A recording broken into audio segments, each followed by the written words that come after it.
तो भारत की शासन प्रणाली कैसी है, ये देखो घटनासार की किताब के सार है। अगर ये पढ़ लेंगे तो घटनासार का ये जो चैप्टर है उसके सारे क्वेश्चन हो जाएंगे, और कुछ लक्ष्मीकांत का भी इसमें शामिल है।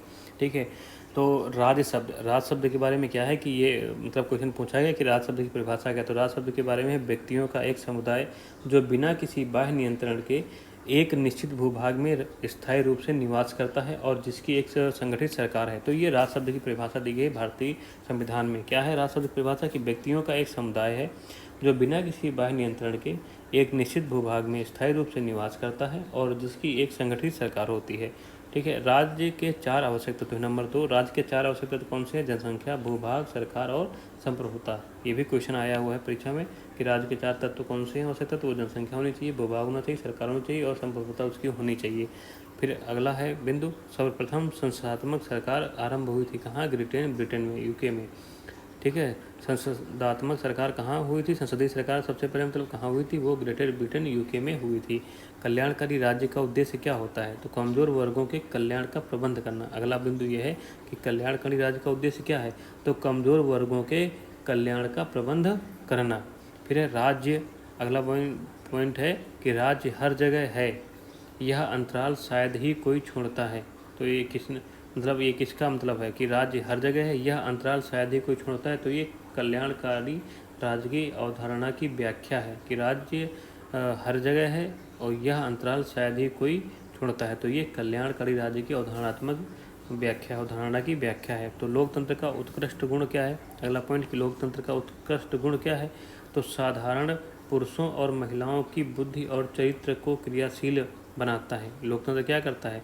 साधारण पुरुषों और महिलाओं की बुद्धि और चरित्र को क्या बनाता है? क्रियाशील बनाता है। तो ये लोकतंत्र का उत्कृष्ट गुण है कि सभी को लेकर साथ में चलता है ये लोकतंत्र। भारत एक गणतंत्र है। अगला बिंदु, भारत एक गणतंत्र है और इसका अर्थ क्या है कि भारत में वंशानुगत शासन नहीं है। ठीक है। भारत एक गणतंत्र है, इसका मतलब क्या है कि भारत में वंशानुगत शासन नहीं है कि कोई राजा ही उसका बेटा ही राजा बनेगा। ठीक है। यहाँ पर राज्य का अध्यक्ष निर्वाचित होता है। राज्य का अध्यक्ष जो है वो निर्वाचित होता है। ये गणतंत्र का मतलब है भारत के। भारत की संसदीय शासन प्रणाली एवं ब्रिटेन की संसदीय शासन प्रणाली में अंतर का बिंदु है। क्या बिंदु है? न्यायिक समीक्षा।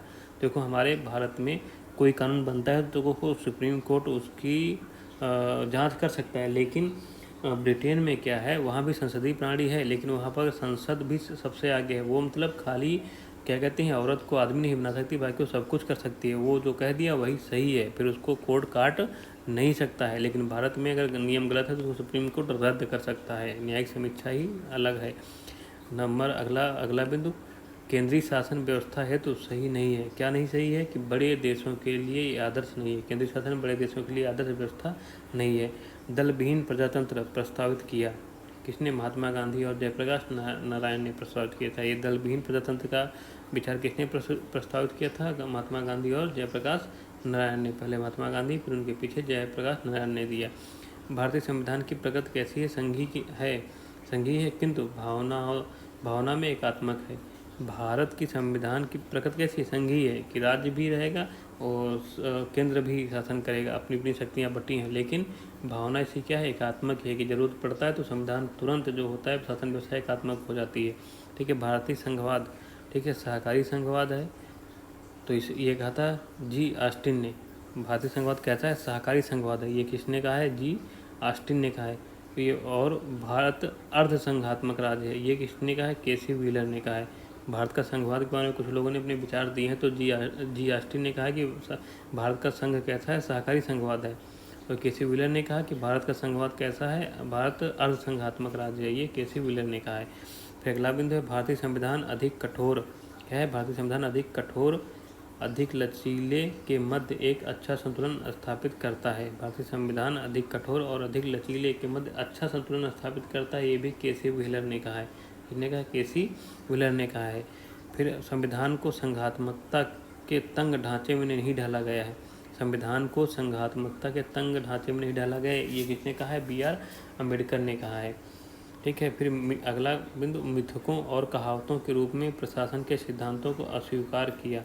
मिथकों और कहावतों के रूप में प्रशासन के सिद्धांतों को अस्वीकार किया, ये कहा है हर्बर्ट साइमन ने संविधान के बारे में।